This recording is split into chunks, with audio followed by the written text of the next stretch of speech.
evening, here is top news newsletter starting with headlines. President al-Assad's successes of Iraq and Syria contributed to curbing terrorism spread.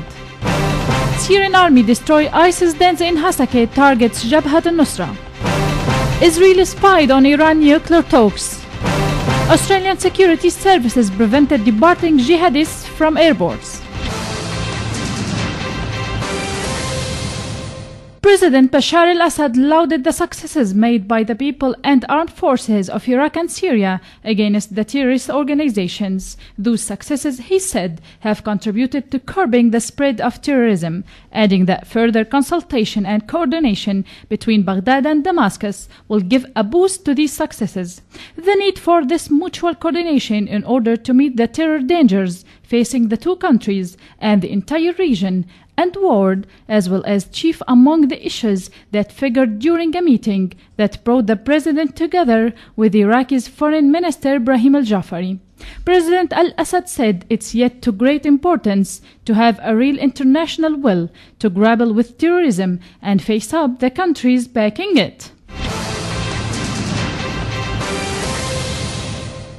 On the ground unit of the Syrian army targeted in an accurate operation a den belonging to ISIS used for making car bombs, explosive devices and bells in a Shaddadi city in the southern countryside of Hasakeh. The den was completely destroyed along with all equipments and explosives it contained. The operation, which took place in Camp al-Bulghar area east of the city. The army units targeted and destroyed terrorist hideouts and gatherings in a number of areas in Damascus countryside, leaving scores of terrorists killed and injured. The army targeted terrorists in Al-Zabadani, Jabhat al-Nusra in Wardarsal area between Douma and Hasakeh, while one of the army's continued operations against dens of gatherings of terrorists groups linked to Jabhat al-Nusra in the southern province of Dar'a resulted in the death of all numbers of terrorist groups to the north of Zamrin village.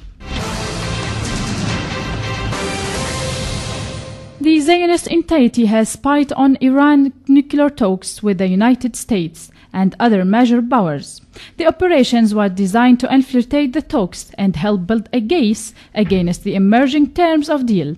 Besides, Israel obtained information from confidential U.S. briefings, informants, and diplomatic contacts in Europe. It added that more than espionage, what irked the White House was the fact that Israel shared inside information with American legislators in a bid to support for deal intent to limit Iran's nuclear program. It's one thing that U.S. and Israel to spy on each other. It's another thing for Israel to steal U.S. secrets and lay them back to U.S. legislators to undermine U.S. diplomacy, as saying. Australian security services have prevented 230 suspected jihadists from departing from Australian airports for the battlefields of Iraq and Syria this month. Among these detained are at least 3 teenage boys, officials said. Since counter-terrorism units were attached to 8 Australian airports in August, 86,000 travellers have been questioned. Between 100 and 250 Australians have joined terrorist militants in Iraq and Syria, and that according to the International Centre of the Study of Radicalization and Political Violence. That was all for today. Thanks for joining us. I'm Nibal Hneidi. Good night.